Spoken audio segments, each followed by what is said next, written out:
Bermuda triangle के बारे में आप लोगों ने भी बहुत सी स्टोरीज सुन रखी होंगी। शिप से लेकर प्लेन्स तक जो चीज एक दफा यहाँ गई कभी वापस नहीं आई। आपने भी यही सुना होगा और ऐसा होने के पीछे लोगों ने काफी थ्योरीज बनाई हुई हैं। लेकिन आज की वीडियो में हम बात करेंगे कि आखिर इसके पीछे की असल कहानी क्या है और आखिर जहाँ जाने वाली चीजें गायब कहाँ हो जाती हैं। नॉर्थ अटलांटिक ओशन में फ्लोरिडा, पेर्टो रिको और बरमूदा को मिलाकर ये एक ट्रायंगल बनता है और इसका साइज काफी बड़ा है, लगभग 8,05,000 स्क्वायर किलोमीटर।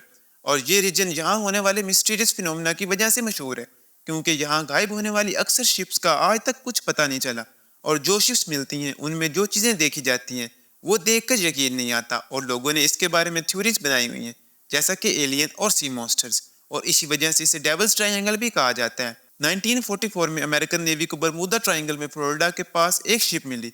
इस शिप का नाम रूबिकॉन था और ये शिप एक मंथ पहले क्यूबा से हवान की तरफ जाते हुए गायब हुई थी। यूएस नेवी ने जब इस शिप को सही सलामत देखा तो जल्दी से उन्हें बचाने गए। अगरचे उस शिप पर 300 लोगों को होना चाहिए था, लेकिन वहां कोई भी नहीं था, जबकि उनका सामान और खाने की चीजें बिल्कुल वैसी की वैसी सही सलामत थी। इस तरह की सिचुएशन इससे पहले एक फ्रेंच शिप रूसेलिया और अमेरिकन शिप मैरी सेलेस्ट के साथ हो चुका है, जिनमें सामान तो बिल्कुल ठीक था बट इंसान का कोई नामो निशान नहीं था। बरमूदा ट्रायंगल असल में मशहूर हुआ 1945 में, जब 5 फाइटर जेट्स का एक ग्रुप था जिन्होंने रूटीन ट्रेनिंग के लिए बरमूदा के इलाके के ऊपर से जाना था।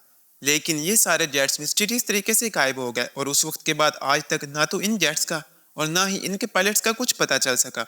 रिपोर्ट्स के अकॉर्डिंग बरमूदा ट्रायंगल में होने वाले इंसिडेंट में लगभग 900 लोगों की जान गई है, लेकिन 19 लोग यहाँ से अजीब चीजें एक्सपीरियंस करके निकले भी हैं, जिनमें एक है ब्रूस गैर्नर। ब्रूस अपने फादर और बिजनेस पार्टनर को लेकर एनरोज से मियामी बीच की तरफ जा रहे थे। इस फ्लाइट को लगभग 1.5 घंटा लगना था। टेक ऑफ के वक्त उन्हें हल्के बादल नजर आते हैं, लेकिन वो इन्हें क्रॉस कर लेते हैं। 3500 मीटर की ऊंचाई पर उन्हें दोबारा बादल नजर आते हैं, लेकिन इस दफा ये बादल काफी बड़े थे। ब्रूस के पास और कोई रास्ता नहीं था तो वो इसे भी क्रॉस करने की कोशिश करता है, लेकिन जैसे ही वो इसके अंदर जाता है हर तरफ अंधेरा हो जाता है और फिर अचानक अजीब तरह की रोशनी आने लगती है, जो कि इतनी तेज होती है कुछ देखना भी मुश्किल था। इस प्लेन को इन बादलों में लगभग 30 मिनट हो चुके थे, लेकिन ये बादल खत्म होने का नाम ही नहीं ले रहे थे। नेविगेशन इंस्ट्रूमेंट और कंपास भी काम करना बंद कर चुका था, लेकिन किसी तरीके ब्रूस इन बादलों से प्लेन निकाल लेता है। प्लेन निकलते ही नेविगेशन और कंपास सही तरीके से काम करने लगता है और ब्रूस जल्दी से ग्राउंड कंट्रोल से अपनी लोकेशन चेक करने के लिए कांटेक्ट करता है, लेकिन ग्राउंड कंट्रोल वालों को रडार में कोई प्लेन नजर ही नहीं आ रहा था। लेकिन फिर अचानक ग्राउंड कंट्रोल से सिग्नल आता है कि ये प्लेन मियामी पहुंच चुका है। अब जैसा कि मैंने पहले बताया, इस फ्लाइट को 1.5 घंटा लगना था, लेकिन ये प्लेन 47 मिनट में मियामी पहुंच गया था, जिसने सबको हैरान कर दिया, क्योंकि जिस प्लेन में ये लोग जा रहे थे उसके लिए इतनी जल्दी वहां पहुंचना इम्पॉसिबल था।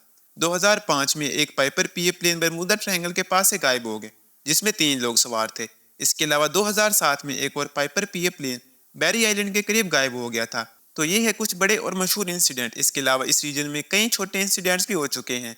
आपके जहन में ये सवाल तो आया होगा कि ये जगह इतनी मिस्टीरियस है तो आजकल इसके बारे में बात क्यों नहीं होती, क्योंकि आजकल हम बहुत एडवांस हो चुके हैं और कोई इंसिडेंट हो हमें फौरन पता चल जाता है, जबकि ये स्टोरीज काफ़ी पुरानी हैं और मनगढ़ंत भी हो सकती हैं। अगर हम विकीपीडिया के पेज को भी देखें तो वो बरमूदा ट्रायंगल को एक अर्बन लेजेंड कह रहा है, यानी कि ये एक सिर्फ कहानी है और इसका हकीकत से कोई ताल्लुक नहीं। अगर आज के दिन किसी ने फ्लोरिडा तक जाना हो तो उसे बरमूदा ट्रायंगल में से गुजरना होगा, और वैसे भी ये बहुत बिजी रूट है, लेकिन अगर हम इंसिडेंट देखें तो वो इसके मुकाबले में बहुत कम है। लगभग 75 शिप्स और एयरक्राफ्ट इस एरिया में गायब हुए हैं, और अगर आप एवरेज निकालें तो और भी कई जगहों पर इतने इंसिडेंट हो चुके हैं। और इसकी एक एग्जांपल है ड्रैगन ट्रायंगल, जो कि जापान के पास है। ये भी देखने में बरमूदा ट्रायंगल की तरह है और वहाँ इंसिडेंट्स भी सेम टाइप के होते हैं, लेकिन उसके बारे में आपने कभी सुना ही नहीं होगा, जबकि बरमूदा ट्रायंगल बहुत मशहूर है। इसके अलावा एक और जगह है जो कि वेस्टर्न ऑस्ट्रेलिया के कोस्ट में है, जहां आपको हजारों की तादाद में शिपरेक्स मिल जाएंगे। 1770 में कैप्टन जेम्स कुक ने यहाँ से गुजरते हुए नोटिस किया कि उनका कंपास सही काम नहीं कर रहा, जैसे यहाँ कोई मैग्नेट हो, और इसी वजह से इस आइलैंड को मैग्नेट आइलैंड का नाम दे दिया गया, जहाँ आपको लगभग 1600 शिप्स मिल जाएंगी, जिनमें कई इंसान की हड्डियाँ भी हैं। लेकिन कंपास तो बरमूदा ट्रायंगल के एरिया में भी काम करना बंद कर देता है। तो ऐसी कई जगह हैं जहाँ कंपास को काम करने में मसला आता है। इसके अलावा यहाँ शिप्स डूबने की वजह मीथेन गैस भी हो सकती है। मीथेन गैस की वजह से बबल बनते हैं और इससे पानी की डेंसिटी कम हो जाती है, जिसकी वजह से शिप्स डूब जाती हैं। प्रूस के प्लेन इंसिडेंट में रिसर्चर्स का ये मानना है कि ये डार्क एनर्जी की वजह से हो सकता है, क्योंकि डार्क एनर्जी एक स्पेशल इंजन क्रिएट कर सकती है जिससे एक लंबा डिस्टेंस कुछ ही सेकंड्स में तय हो जाता है। लेकिन सवाल ये है कि ये डार्क एनर्जी यहाँ बरमूदा ट्रायंगल में आई कैसे। इसके अलावा यहाँ शिप्स और प्लेन के डूबने की वजह हो सकती है ये हेक्सागोन शेप के बादल। ये आम बादल नहीं है, ये एयर बॉम्ब की तरह काम करते हैं और ये एक एयरक्राफ्ट या शिप को 175 माइल्स पर आवर की स्पीड से टकरा सकते हैं, जिससे पूरा का पूरा एयरक्राफ्ट या शिप कोलैप्स हो सकती है।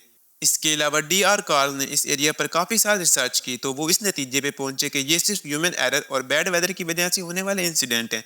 तो यही थी आज की वीडियो। उम्मीद है आपको वीडियो पसंद आई होगी।